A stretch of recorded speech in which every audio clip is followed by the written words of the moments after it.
I told him I'm from the greatest country in the whole world. He looked at me with a strange look and said to me, "Guess you're from Nigeria?" I said, "Yes." Out of curiosity, he said, "Considering what is happening in your country right now, why would you say she's the best?" I said, "Sit down, let me tell you something you don't know about my country. Are you aware that all over the world, Nigerians are setting the pace and becoming the standard by which others measure themselves? Do you know, just like you and me sitting down in this hall today, in the US, Nigerians are the most educated migrant community. Type it in the Google if you doubt me. Not just one, is the most educated. 60% of Nigerians in the US have college degrees. This is far above the American average nationals of 30%.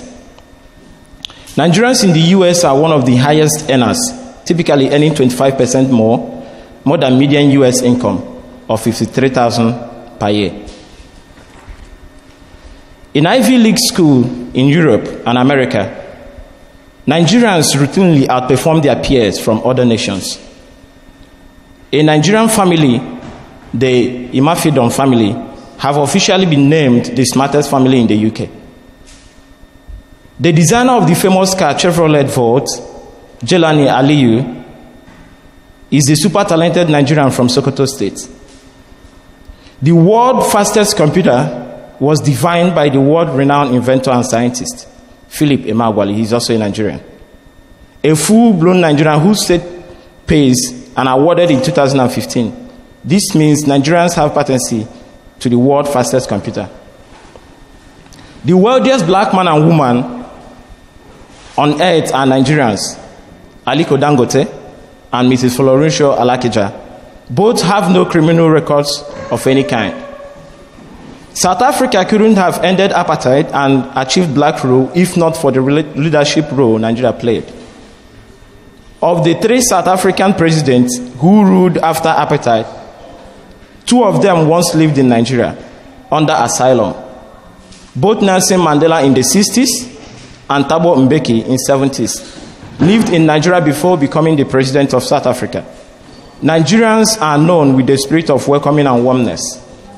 We gave financial support, human support, boycotted an Olympic, and our politicians, musicians, activists campaigned for South Africa. Nigeria spent over 3 billion and lost hundreds of soldiers to end the war in both Liberia and Sierra Leone, which the world ignored because they have no oil, but Nigeria carried it on. When there was a coup in Sao Tome and Principe in 2003, Nigeria restored the elected president back to power. Before there were street lights in Europe, Asian Benin Kingdom have street lights fueled by palm oil. 500 years ago, Benin casted metal alloys to create magnificent art, including the world-famous Queen Ada mask.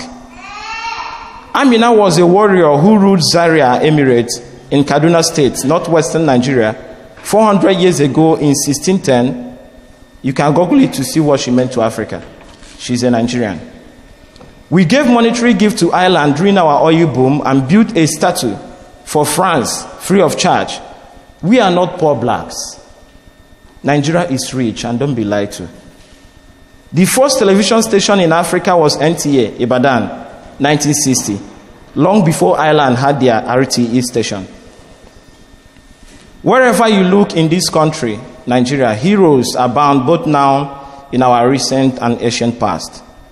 If all you do is listen to mainstream Western media, you will not get the full and true picture of your country and heritage. Do not listen to any leader who said Nigerians are criminals. No matter who he is or his height and position in the society, we are not a nation of scammers, drugs, or corrupt people, but people with verifiable track record of greatness. Here is what CNN, BBC, Al Jazeera, and Western media will not tell you about Nigeria. On the 7th of May 2016 at Howard University in Washington, D.C., history was made. Out of 96 students that graduated as pharmacists, 43 of them were Nigerians. And out of 27 awards given, 16 went to Nigerians. The entire world still envy our uniqueness as a nation. Living together despite our ethnic and social cultural diversities, one single country with over 400 languages. They will only tell you how Nigerians are cheats, how Nigerians are into drugs overseas. If you don't blow your trumpet, nobody will blow it for you. Here in Australia, let's not forget, we have our Nigerians who are performing more than others. Liz Cambage, WNBA basketball player for Tulsa Shock, a Nigerian. Joel Wilkinson, Australian rule football for Gold Coast Football, a Nigerian. Akin DJ Falaki, PhD, Principal Policy Officer, Department of State Growth, Hobart, a Nigerian.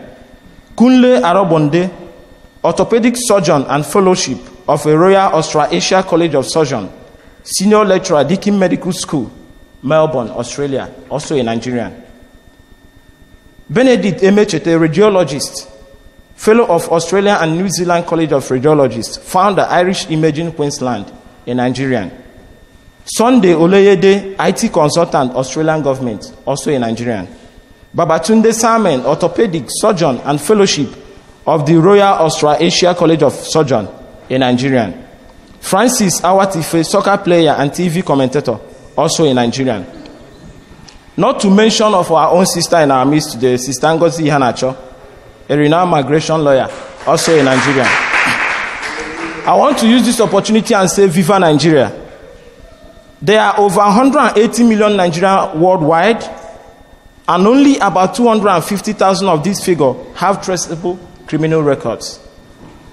This is about 0.14% of our entire national population in the last 20 years. Nothing close to 1%. Viva Nigeria. Nigeria took care of Ebola with no help from other countries. US have sent delegates to Nigeria to know how we did it with our own resources. Viva Nigeria. Listen, Nigerians, don't let anybody woo you into believing that you are a criminal just because you're a Nigerian. We are 58 years old. Not a good reason to fail, but a good reason to start correcting our mistakes. The future lies with us here today. Nigerians are not criminal. You are not a criminal. You are top-notch, second to none around the world. I am proud to be a Nigerian.